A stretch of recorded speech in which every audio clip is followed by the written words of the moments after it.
Aaron Bushnell, ein 25-jähriger Soldat der US-Luftwaffe, zündete sich vergangenen Samstag vor der israelischen Botschaft in Washington, D.C.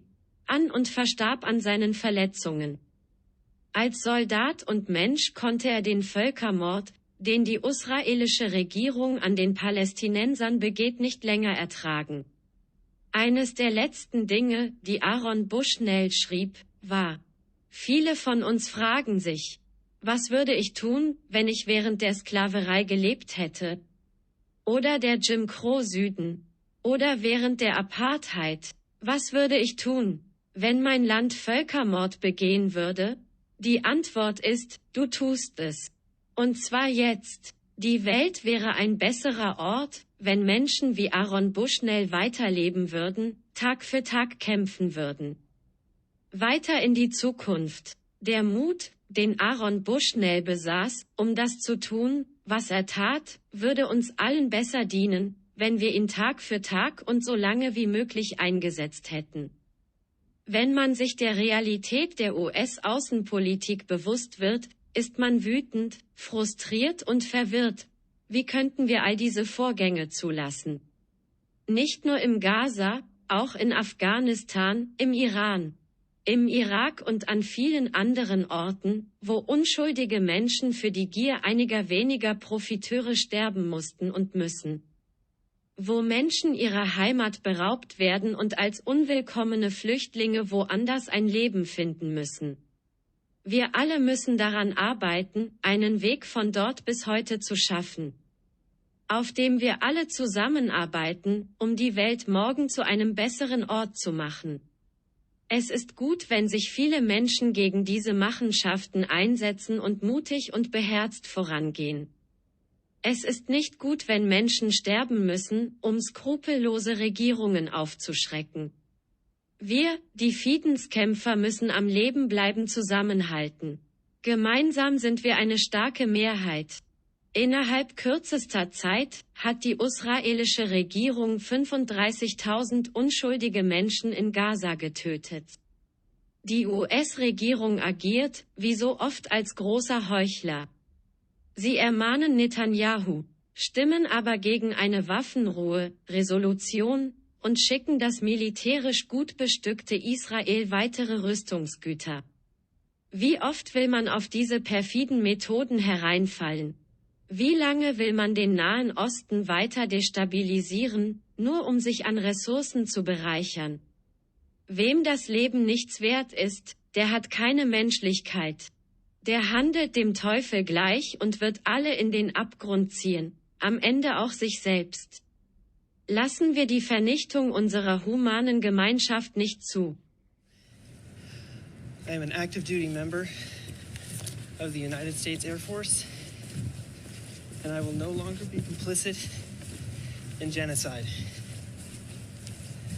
I'm about to engage in an extreme act of protest, but compared to what people have been experiencing in Palestine at the hands of their colonizers, it's not extreme at all. This is what our ruling class has decided will be normal.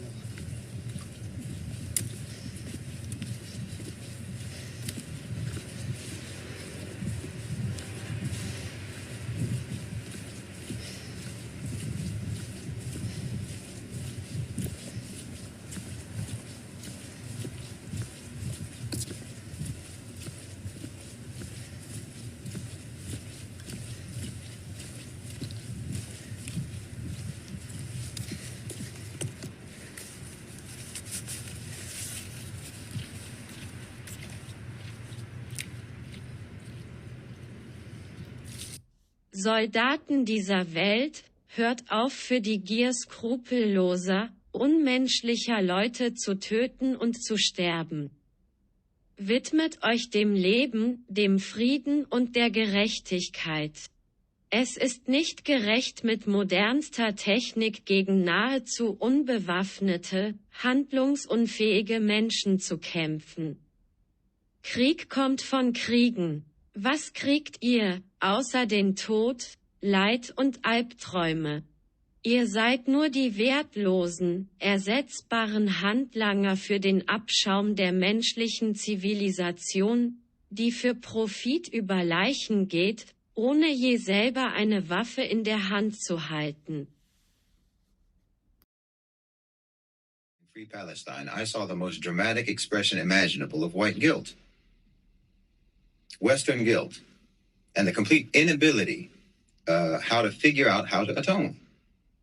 How to right all the wrongs that so-called civilization has committed and is committing. The flames that consumed Aaron Bushnell are consuming the entire society internally.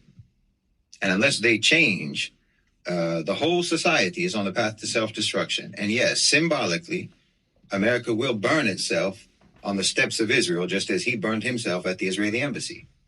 A much more revolutionary act, a much more useful act, obviously, for Aaron Bushnell would have been if he had gone to the Israeli embassy and stood in front of that embassy and declared Shahada. Said, Ashhadu an la ilaha illallah wa ashhadu anna Muhammadan Rasulullah. That would have been the complete disavowal of the sickness and the moral incoherence and confusion of the West, and an embrace of the pure fitrah.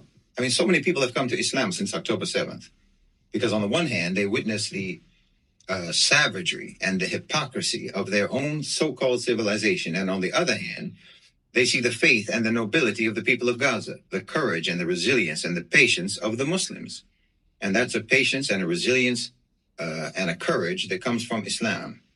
But it seems that Mr. Bushnell could not ultimately extricate himself from the twisted mentality of the West.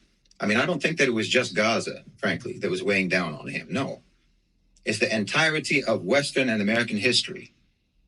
It's the realization that you come from a people who have brought innovations to evil, who've been unique in their advancement of corruption and brutality.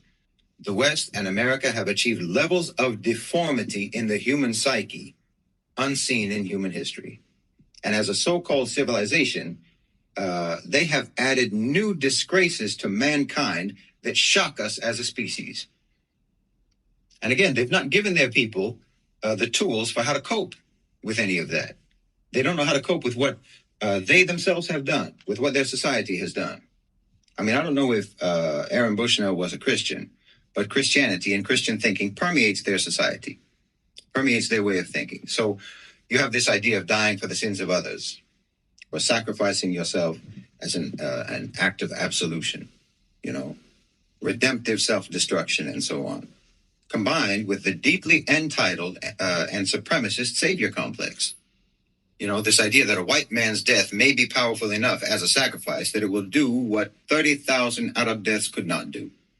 This is all from the moral gibberish of Western society. This is what you're doing to your people. Bushnell is a tragic testament to the depths of despair and desperation that can grip a soul when it's faced with the insidious forces of white supremacy and Western imperialism. Soul that wants to be right, that wants to do right, but has no idea how to be that or how to do that.